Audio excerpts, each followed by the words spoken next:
राधे राधे भक्तों, आइए सुनते हैं कामदा एकादशी व्रत कथा। धर्मराज युधिष्ठिर कहने लगे कि हे भगवान, मैं आपको कोटि कोटि नमस्कार करता हूँ। अब आप कृपा करके चैत्र शुक्ल एकादशी का महात्म कहिए। श्री कृष्ण कहने लगे कि हे धर्मराज, यही प्रश्न एक समय राजा दिलीप ने गुरु वशिष्ठ जी से किया था। जो समाधान उन्होंने किया वो सब मैं तुमसे कहता हूँ। प्राचीन काल में भोगीपुर नामक एक नगर था।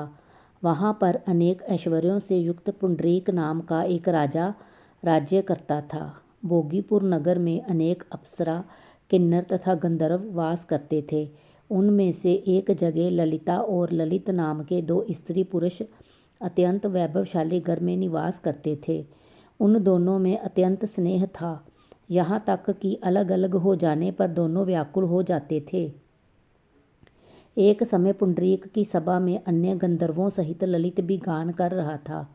गाते गाते उसको अपनी प्रिय ललिता का ध्यान आ गया और उसका स्वर भंग होने के कारण गाने का स्वरूप बिगड़ गया। ललित के मन के भाव जानकर करकोटक नामक नाग ने पद भंग होने का कारण राजा से कह दिया।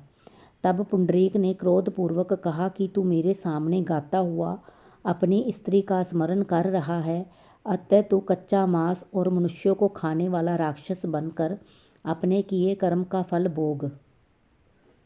पुंडरीक के शाप से ललित उसी क्षण महाकाय विशाल राक्षस हो गया। उसका मुख अत्यंत भयंकर, नेत्र सूर्य चंद्रमा की तरह प्रदीप्त तथा मुख से अग्नि निकलने लगी। उसकी नाक पर्वत की कंदरा के समान विशाल हो गई और गर्दन पर्वत के समान लगने लगी। सिर के बाल पर्वतों पर खड़े वृक्षों के समान लगने लगे तथा भुजाएं अत्यंत लंबी हो गई। कुल मिलाकर उसका शरीर 8 योजन के विस्तार में हो गया। इस प्रकार राक्षस होकर वह अनेक प्रकार के दुख भोगने लगा। जब उसकी प्रियतमा ललिता को ये वृत्तांत मालूम हुआ तो उसे अत्यंत खेद हुआ और वह अपने पति के उद्धार का यत्न सोचने लगी। वह राक्षस अनेक प्रकार के घोर दुख सहता हुआ घने वनों में रहने लगा। उसकी स्त्री उसके पीछे पीछे जाती और विलाप करती रहती।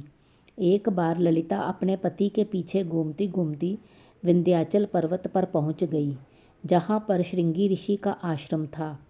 ललिता शीघ्र ही श्रृंगी ऋषि के आश्रम में गई और वहां जाकर विनीत भाव से प्रार्थना करने लगी। उसे देखकर श्रृंगी ऋषि बोले कि हे सुभगे, तुम कौन हो और यहाँ किस लिए आई हो? ललिता बोली कि हे मुने, मेरा नाम ललिता है। मेरा पति राजा पुंडरीक के श्राप से विशालकाय राक्षस हो गया है। इसका मुझको महान दुख है। उसके उद्धार का कोई उपाय बतलाइए।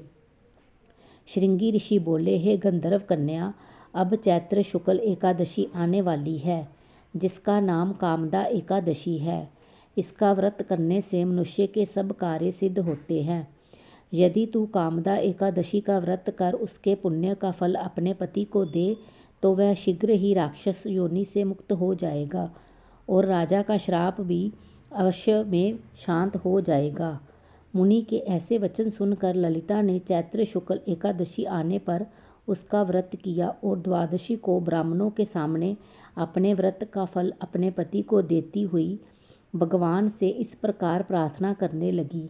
हे प्रभु, मैंने जो ये व्रत किया है इसका फल मेरे पति देव को प्राप्त हो जाए, जिससे वह राक्षस योनि से मुक्त हो जाए।